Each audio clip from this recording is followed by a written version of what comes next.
Ciao, buongiorno. Cari viaggiatori da fine settimana lungo, benvenuti in questo nuovo episodio e anche quest'anno ho deciso di festeggiare il mio compleanno in viaggio, la meta scelta, Istanbul, un ritorno dopo ben 15 anni, abbastanza tempo perché tutto sembri nuovo ma con quel tocco di déjà vu che rende tutto più magico.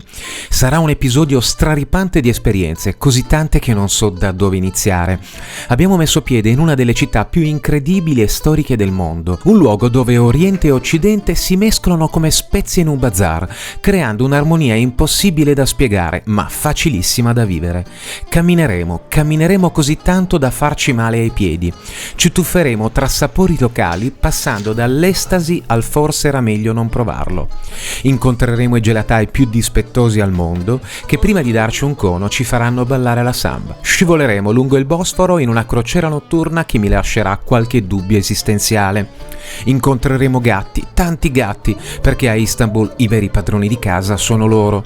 Ci perderemo tra mercati coloratissimi e incontreremo abili mercanti pronti a regalarti amicizie e a venderti merce di ogni tipo. Contempleremo di giorno, all'alba e al tramonto, la meravigliosa vista dalla terrazza dell'albergo su Sultanahmet.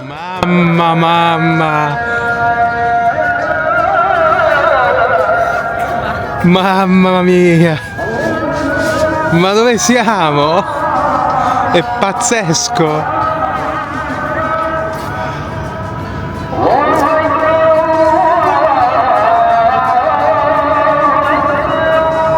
Incontreremo improbabili selfisti e selfiste e ci lasceremo ipnotizzare dal suono del muezzin e dal vortice dei dervish rotanti.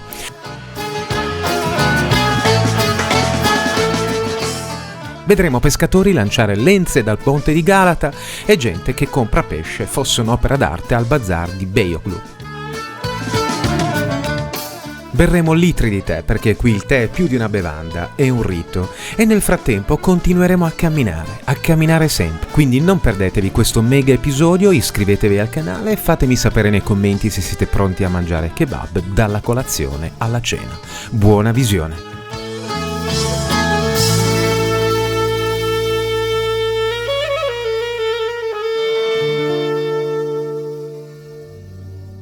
È gennaio e partiamo da Malpensa consegnando il bagaglio con il consueto dubbio se riusciremo a ritrovarlo all'arrivo. Sì, dopo una lunga fase preparatoria al decollo con scongelamento delle ali, mi godo finalmente una meravigliosa alba sulle Alpi imbiancate e così si mettono in moto involontariamente quei miei consueti pensieri quando sono in volo, dove il mondo appare tutto più piccolo e io mi sento sicuramente più leggero.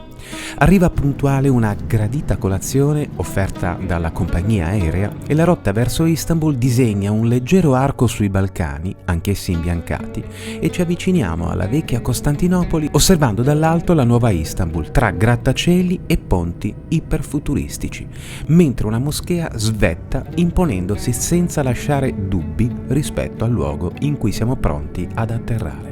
Recuperiamo i bagagli e raggiungiamo l'albergo e dopo una lunga chiacchierata con il gestore dell'albergo, accompagnata dall'immancabile tè, scopriamo con somma gioia che, senza costi aggiuntivi, ci è stata assegnata una camera più grande con affaccio niente poco di meno che sulla incredibile e suggestiva piazza Sultanahmet.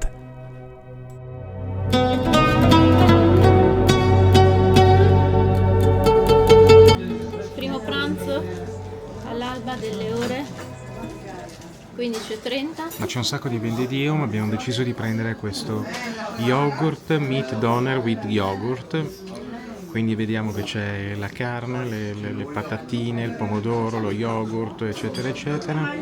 Costa 550 lire turche, che equivalgono sostanzialmente a 15 euro o poco meno di 15. Ok.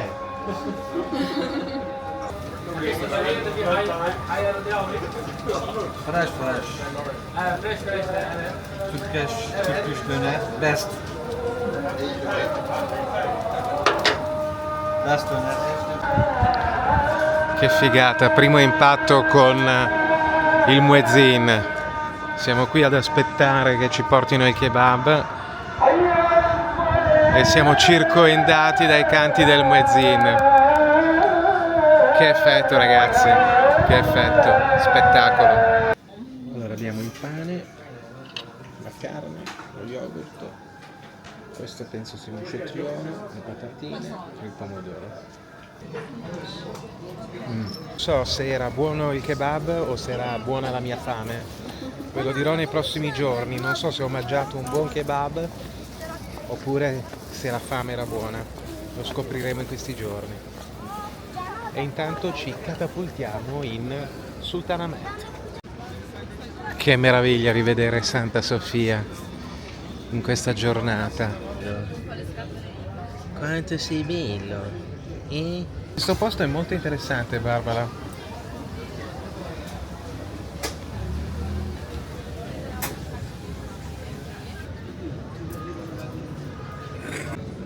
Allora, ci è venuto così un attacco di voglia di baklava, non so se lo pronuncio bene, quindi abbiamo preso il pistacchio baklava e questo qui che non so cosa sia, penso noce baklava, qualcosa del genere, e adesso li proviamo. Vai Barbara.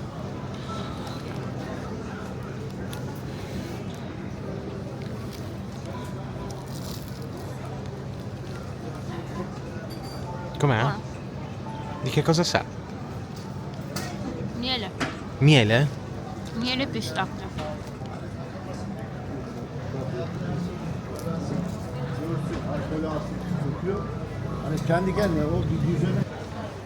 Talmente impregnato di miele che non riesco a distinguere il resto dei sapori. Anche il tuo?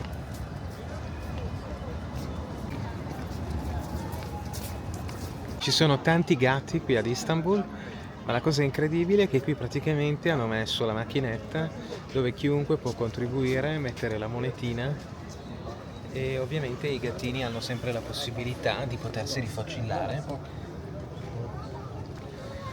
perché lì ci sono le crocchette. Questo è veramente un esempio bellissimo, molto molto molto bello.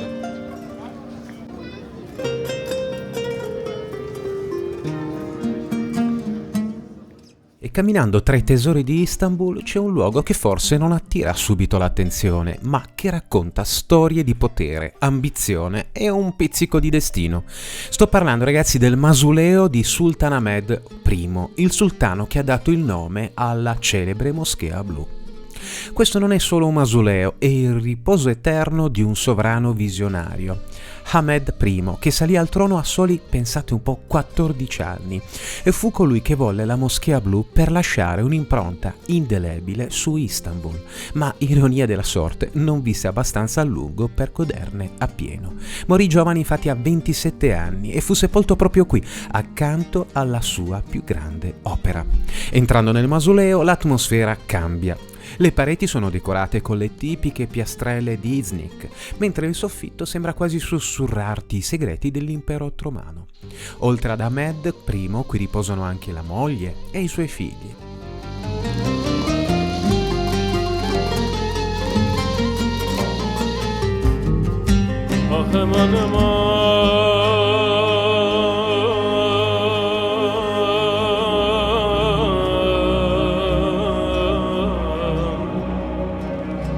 Ay can alan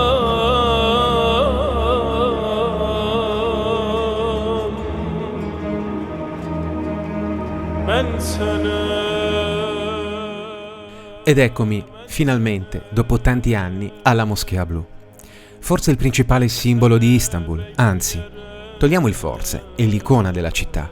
È uno di quei posti che ti fanno sentire piccolo, ma in senso buono. Una cattedrale d'aria e luce, con i suoi 6 minareti che sembrano puntare il cielo.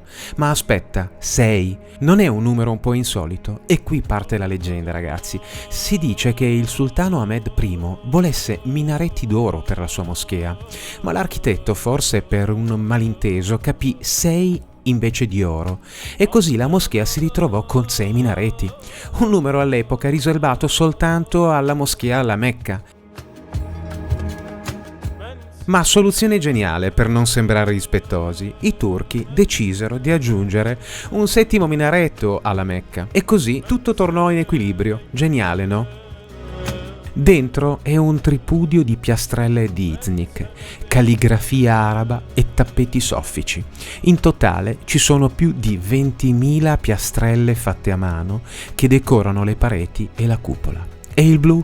Beh, non è un'illusione ottica. Il colore delle piastrelle e la luce filtrata dalle finestre creano quell'effetto magico che dà il nome alla moschea.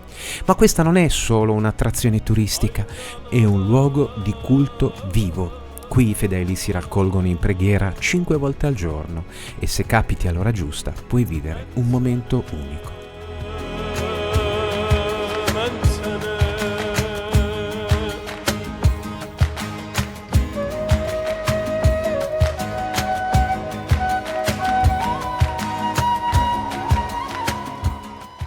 Ma poi arriva lui, il muezzin. Ascoltate.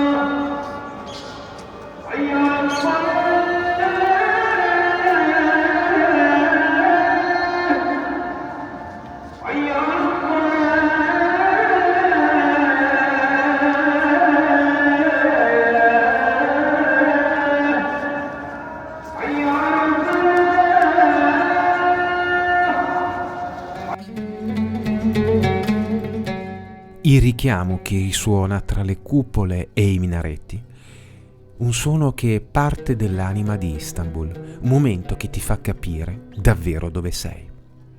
E così, tra la storia, arte e un pizzico di equivoci architettonici, la Moschea Blu continua a incantare.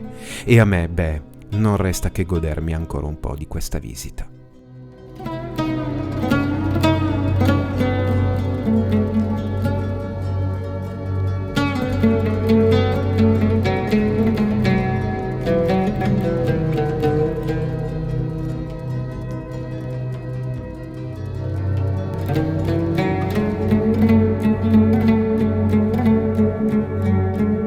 Non c'è mica male, perché tra le varie cose che abbiamo visitato qui a Sultanahmet siamo tornati nella meravigliosa, incredibile, pazzesca, potente Moschea Blu.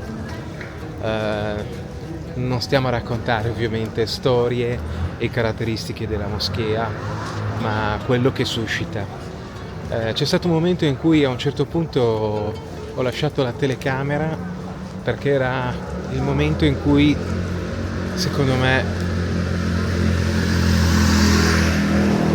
c'ero solo io e il contesto in cui mi trovavo. Veramente, veramente molto molto potente, molto molto bello. Quindi adesso, dopo aver visto un bel po' di cosette, assaggiato un po' di cosette, io direi di andare a dare un'occhiata magari alla terrazza dell'albergo, vedere qual è la vista, perché promette bene, cenetta, e poi direi che per oggi Abbiamo finito. abbiamo dato parecchio. Questa qui è la Basilica di Santa Sofia e questa qui è la Moschea Blu. Cioè, noi siamo qui. Noi siamo qui, non ci posso credere.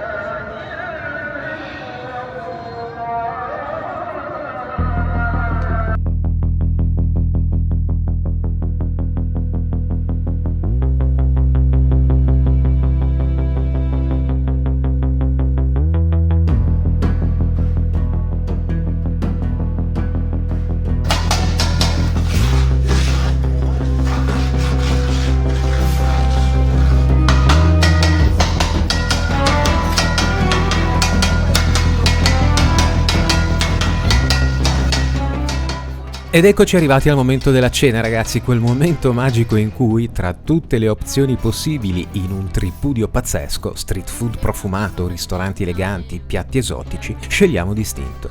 A volte vincono i ricordi, altre volte la curiosità e altre volte, capita che il piatto non sia esattamente quello che ci aspettavamo. Un po' di delusione? Forse, ma chi se ne frega. La giornata è stata piena di scoperte e mentre chiudiamo questa parentesi gastronomica siamo già con la mente proiettati verso le avventure del secondo giorno. One day later.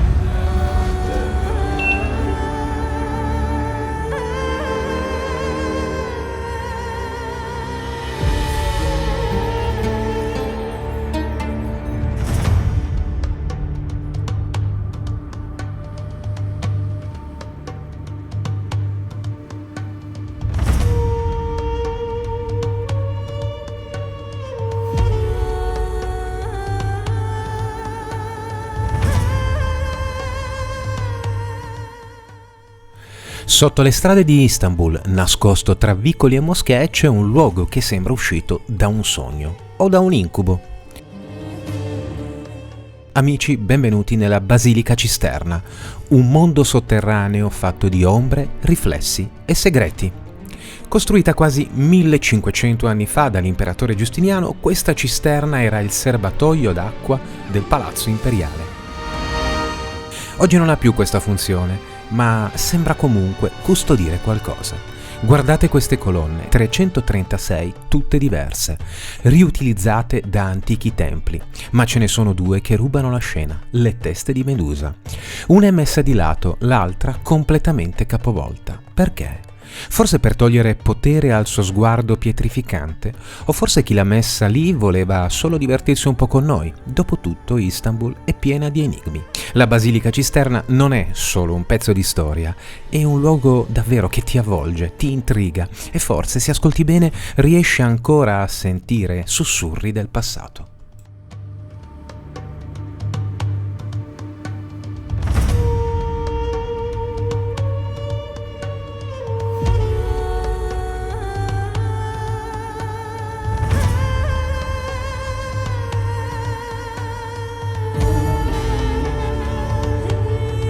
Quindi l'ingresso a Santa Sofia prevede, come molto spesso abbiamo notato, ingressi diversi tra i cittadini turchi e gli altri, ovviamente le persone provenienti da altri paesi. Noi adesso stiamo raggiungendo l'ingresso per i visitatori e la stessa cosa l'abbiamo vista alla Moschea Blu, dove in realtà dividono tra popolo pregante e popolo non pregante, nel senso ovviamente turisti, anche se ieri ci hanno fatto entrare tutti da un unico ingresso perché Santa Sofia in questo momento è in una fase di ristrutturazione, quantomeno abbiamo visto all'esterno.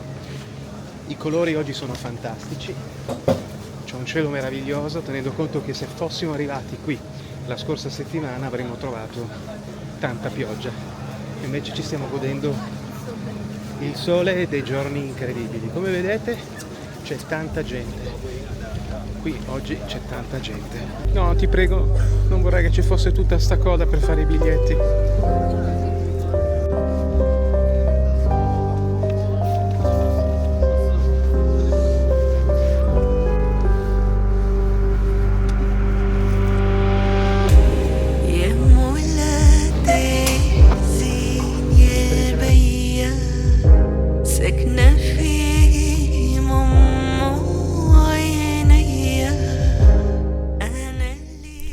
Ed eccoci qui, siamo dentro Santa Sofia, uno dei luoghi più affascinanti di Istanbul, un edificio che in quasi 1500 anni ha visto di tutto: imperatori bizantini, sultani ottomani, preghiere cristiane, canti islamici e oggi visitatori da tutto il mondo. Qui il tempo sembra sospeso e ogni pietra racconta una storia. Mi sento osservato da una incredibile quantità di addetti alla sicurezza. Mi avvisano che non potrò usare cavalletti fotografici e non potrò vloggare. Proprio non se ne parla di parlare da soli davanti alla telecamera, ma poco importa, sono qui con tutt'altro spirito. Costruita nel 537 dall'imperatore Giustiniano, Santa Sofia è stata per secoli la chiesa più grande del mondo. Si dice che entrando per la prima volta, Giustiniano abbia esclamato «Salomone, ti ho superato», riferendosi al celebre Tempio di Gerusalemme, e guardando queste cupole immense non è difficile capire il perché. Ma Santa Sofia non è solo storia, è anche mistero. Una delle leggende più affascinanti riguarda il pilastro piangente, una colonna con un piccolo foro di bronzo. Secondo la tradizione, chi infila il dito e lo fa ruotare può ottenere guarigione o fortuna. Io non ce l'ho fatta. Alcuni dicono che trasuda umidità perché custodisce le lacrime di un santo, altri, più pragmatici, parlano di semplice condensa. E poi c'è la leggenda del monaco scomparso. Si narra che durante l'invasione ottomana del 1453, un sacerdote stesse celebrando la messa quando i turchi entrarono. Nel tentativo di proteggere l'ostia consacrata si rifugiò in una parete e da allora nessuno lo ha più visto. La leggenda vuole che tornerà nel momento in cui Santa Sofia tornerà ad essere una chiesa. Osservando dall'alto questa vista è impossibile non sentirsi piccoli di fronte alla grandezza di quest'opera. Le calligrafie arabe, accanto ai mosaici bizantini, raccontano l'incontro di civiltà, e le enormi colonne sembrano sostenere non solo il peso della struttura, ma anche quello della storia stessa. Santa Sofia è più di un edificio, è un simbolo, un luogo in cui il tempo e la cultura si intrecciano in un equilibrio unico. E mentre la luce filtra dalle finestre alte, viene da chiedersi quante storie siano passate sotto queste cupole, quanti segreti siano rimasti nascosti tra queste mura.